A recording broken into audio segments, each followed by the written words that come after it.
కూటమి చేస్తున్న కొన్ని మైనస్లు వైసీపీ ప్లస్గా అవుతున్నాయనేది వైసీపీ నేతల ఆవేదన, ఆక్రందన, ఆవేదన.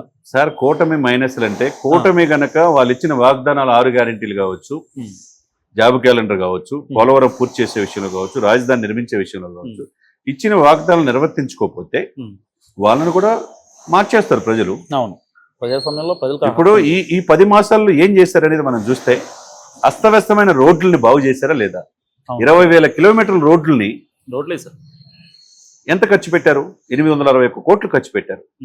మరి 95% ఇచ్చిన హామీలు నిర్వర్తించుకున్నారా లేదా? రోడ్లు బాగానే లేదా? ఆంధ్రుల జీవనాడి పోలవరం ఎందుకు పూర్తి చేయలేకపోయాడు జగన్మోహన్ రెడ్డి గారు? వీళ్ళు పూర్తి చేస్తున్నారు. 15,000 కోట్లు కేటాయించారు లేదా కేంద్ర ప్రభుత్వం? గత 5 ఏళ్ళలో ఒక తట్టడం మట్టేసిన పాపం పోలేదు. మరి వాళ్ళు కూడా కట్టలేదు అంటున్నారు. సరే, దేశ విదేశాల నుంచి ఇంజనీర్లు పిలిచి అది పూర్తవుతుందా? 2027 కాడికి పూర్తవ్వాలని అమిత్ షా గారు చెప్పారు, చంద్రబాబు గారు చెప్పారు. ఆ దిశగా పనులు జరుగుతున్నాయి. ముంపు నిర్వాసిత బాధితులు కూడా మాట్లాడుతున్నారు, వాళ్ళకి పరిహారం ఇచ్చే పరిధిలో ఉన్నారు. ఇక అమరావతి రాజధాని అని చెప్పారు. మీరు 3 రాజధానులు అన్నారు కదా, మరి ఎందుకు సుందరమైన విశాలమైన భవనం 500 కోట్లతో ఋషికొండలో కట్టుకున్న భవనంలో నేను ఎందుకు మీరు వెళ్ళైపోయారు? ఫ్యాన్ 5 లక్షలు, డబ్బు 30 లక్షలు. ఎవరి డబ్బు ఇది?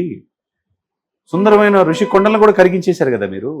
మరి ఇప్పుడు రాజధాని ఫస్ట్ జంగిల్ క్లియరెన్సేకే పిచ్చి మొక్కలు క్లియర్ చేయడానికి 95 కోట్లు ఖర్చు అయింది.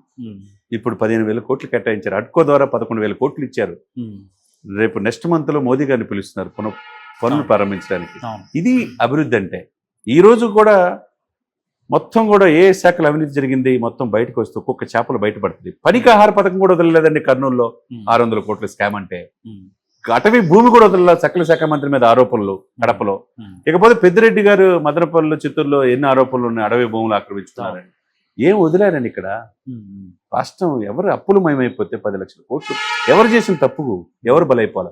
1వ తారీఖు జీతాలు వస్తున్నాయా లేదా? పెంచిన పెన్షన్లు వస్తున్నాయా లేదా? పెంచిన పెన్షన్లు ఇస్తున్నారా లేదా? దానికి ఎలా తీసుకొస్తున్నారు? 5వ తారీఖు లోపు ఉద్యోగుల జీతాలు వస్తున్నాయా లేదా? గత సంవత్సరంలో మీరు చెప్పినట్టండి మరి 6,000 కోట్ల బకాయిలు సిపిఎస్, వాళ్ళ పేరు మీద ఉన్న గ్రూప్ ఇన్సూరెన్స్లు కూడా వాడుకున్నారు ఉద్యోగులు.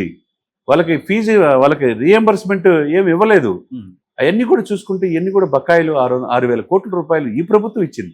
పవన్ కళ్యాణ్ గారు, చంద్రబాబు నాయుడు గారు ఇచ్చారు. ఇప్పుడు కూడా రేపు తల్లికి వందనం పథకం రేపు స్కూల్ తెరిచే లోపు వాళ్ళ అకౌంట్లో పడతాయని చెప్పారు. ఉగాది నుంచి మహిళకు ఉచిత బస్సు అన్నారు, అది కూడా ఇస్తామన్నారు.